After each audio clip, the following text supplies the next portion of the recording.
Next question, who is best image God? Well, you know where this is going, right? Where's it going? Who? Yeah, Jesus, right.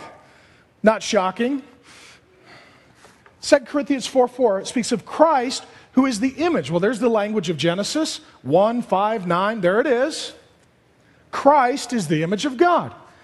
Colossians 1:15, He is the image of the invisible God. You say, well, I don't know how to image God. I don't know how to show God forth to the earth. I don't know how to live a life in light of the fact that I'm made by God with dignity and value and purpose and honor. How am I to live my life? Where should I look? See, again, one of my great complaints with secular therapy and counseling is that there is no functional example of what a normal person is or does. Right? To me, if you're going to help someone, you got to say, here's normal. Compare yourself to normal.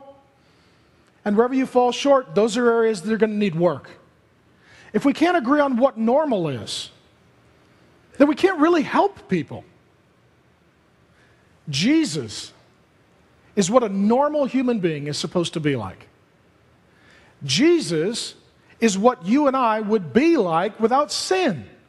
We would love God, we would obey God, we would serve others, we would be humble, we would have complete ongoing trust in God, we'd have empathy and compassion for others, we'd be generous with our stuff.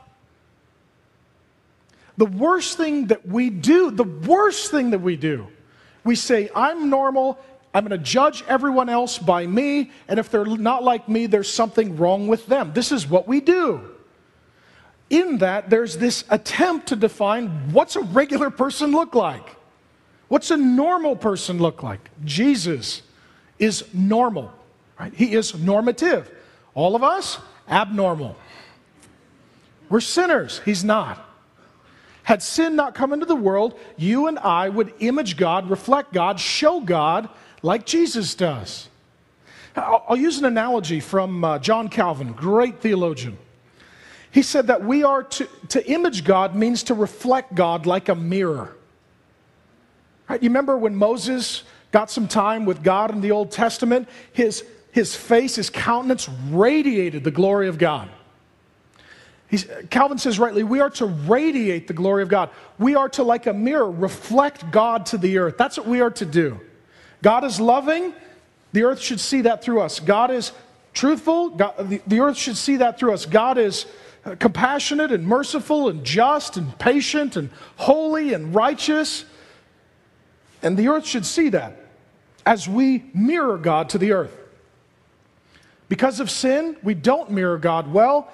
Jesus Christ, without sin, He mirrors God perfectly. So if you want to know what you're supposed to look like, don't compare yourself to yourself. Don't compare yourself to your friends. Don't compare yourself to your family. Continue to look to Jesus. Who is He? That's what a mirrored life looks like. He's the one who is perfectly imaged God.